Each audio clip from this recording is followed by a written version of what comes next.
Reencuentro en el vórtice, por Mercurio. Capítulo 9. La canción de medianoche. 1918. Sería un año de grandes glorias, ensombrecidas por infiernos sobrecogedores. Los aliados habían estado luchando por más de 3 años en Europa, el norte de África, Palestina, Mesopotamia y el Mar del Norte. Durante todo este tiempo, ambos contendientes habían perdido miles y miles de vidas valiosas, pero no parecía que se hubiesen hecho muchos avances a través de tal sacrificio. Sin embargo, al principio del año, la escena se observaba un poco más favorable para la Triple Entente debido a ciertas razones.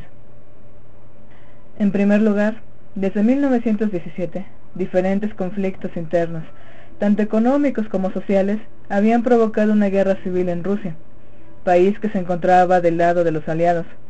Los eventos habían forzado la abdicación del zar Nicolás II y el establecimiento de un gobierno provisional, el cual continuó con un seguimiento de la guerra por unos meses, hasta que el partido bolchevique tomó el control.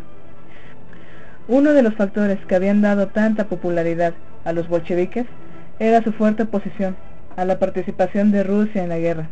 Por lo tanto, después de su victoria en octubre de 1917, los nuevos líderes rusos ofrecieron un armisticio al gobierno alemán.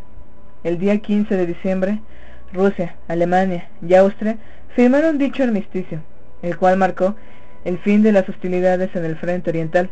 Con este evento, Francia, el Reino Unido, Italia y los Estados Unidos perdieron un importante aliado. Con la retirada de Rusia y de Rumania en 1917, los alemanes tenían una ventaja.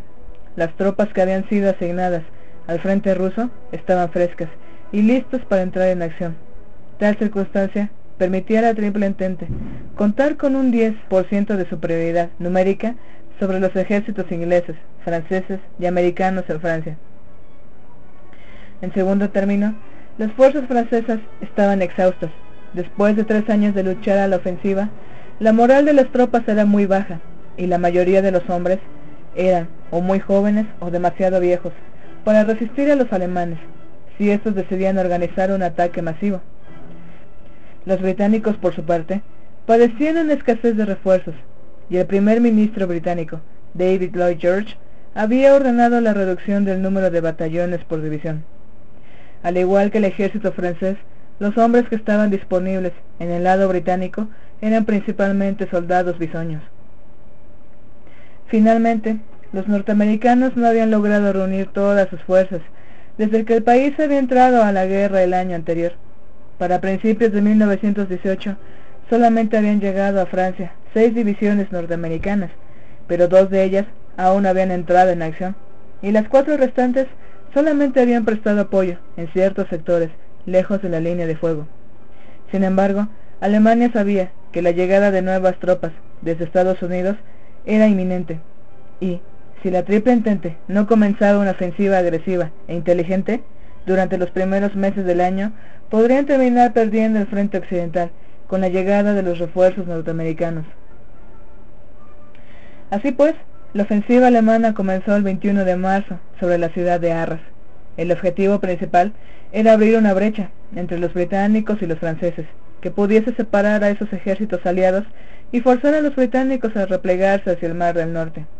Para esta ofensiva, los alemanes decidieron usar una nueva táctica, basada en un corto, pero poderoso bombardeo, seguido de un ataque frontal de la artillería, y cerrado, con la infantería usando ametralladoras como su arma principal. Los alemanes lograron ganar territorio, hicieron 70.000 prisioneros y mataron cerca de 200.000 hombres del lado de los aliados. No obstante, la batalla fue considerada como un desastre estratégico, porque la meta principal, la cual era separar a los ejércitos británico y francés, no pudo ser alcanzada. El año anterior, Ferdinand Foch había sido designado como jefe del Comité General del Ejército francés, pero el general Pétain todavía tomaba parte en las decisiones, junto con el mariscal Hay, del ejército británico. La vigorosa ofensiva alemana, desplegada en Arras, forzó a los aliados a designar un solo jefe que pudiese comandar los movimientos de ambos ejércitos, de manera más coordinada. Hay y Pétain estuvieron de acuerdo en que el hombre más adecuado para el trabajo era el mismo Foch. Por lo tanto, Foch fue nombrado el 3 de abril, y desde entonces dirigiría todas las fuerzas aliadas en el frente occidental, con determinación y agresividad. A pesar de estas medidas, los alemanes no cesaron en su ofensiva, y desde el día 9 de abril hasta el día 29 del mismo, atacaron Armenteris, una ciudad en el departamento de Nord, justo en la frontera con Bélgica. Los resultados obtenidos por el comandante alemán Erich von Ludendorff fueron los mismos que en Arras, un éxito táctico que disminuyó las fuerzas aliadas, pero un fracaso estratégico, porque los británicos lograron detener los movimientos alemanes. ¿Qué sucedía con la fuerza expedicionaria americana durante todo el tiempo en que los franceses y los británicos estaban tratando de resistir el ataque alemán? Los norteamericanos permanecían en la retaguardia, ya sea entrenando o ayudando en tareas menores, esperando su destino. Poco a poco, su hora se acercaba. Para inicios de abril, Armand Grauner había estado sirviendo entre las tropas norteamericanas por 4 meses. Había sido asignado por las autoridades eclesiásticas para permanecer con los norteamericanos a fin de ayudar en la retaguardia, ofrecer apoyo espiritual, dar confesión y administrar los santos óleos si era necesario.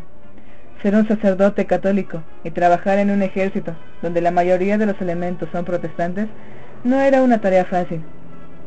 Pero el padre Grauner era un tipo tan carismático que pronto se ganó la simpatía de cada hombre en su batallón, y aún el pastor protestante que trabajaba con él se había convertido en su íntimo amigo. Grauner tenía unos 55 años, era flaco y alto como un pino, con una tupida barba castaña, iluminada por unos profundos ojos oscuros, y aun cuando se supone que los sacerdotes deben de ser gente seria, él era el hombre menos formal en el planeta entero.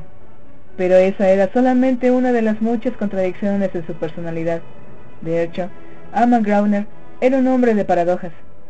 Su abuelo materno había sido un ingeniero francés que se había mudado a Alemania para trabajar en la construcción de carreteras en ese país.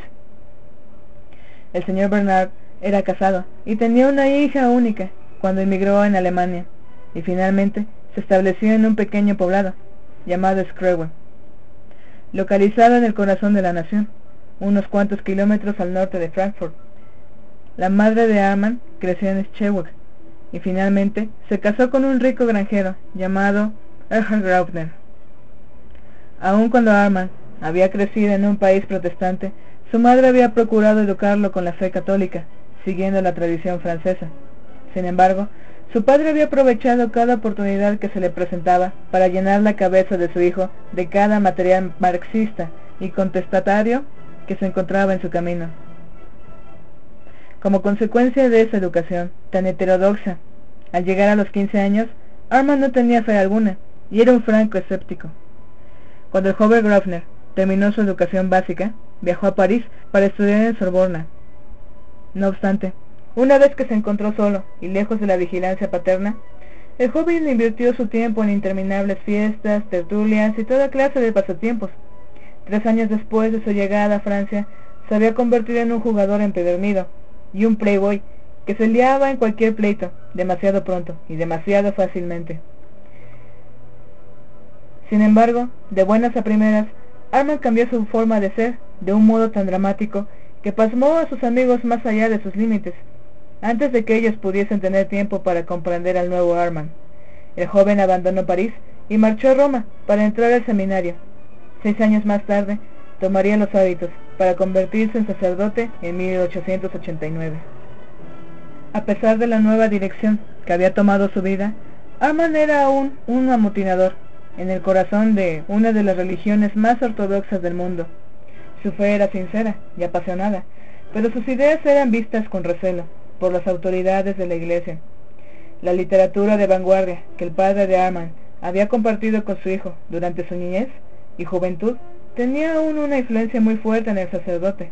Así pues, sus predicaciones estaban plagadas peligrosamente de afirmaciones explosivas sobre la opresión, la propiedad privada, la explotación de los obreros y toda clase de ideas extrañas.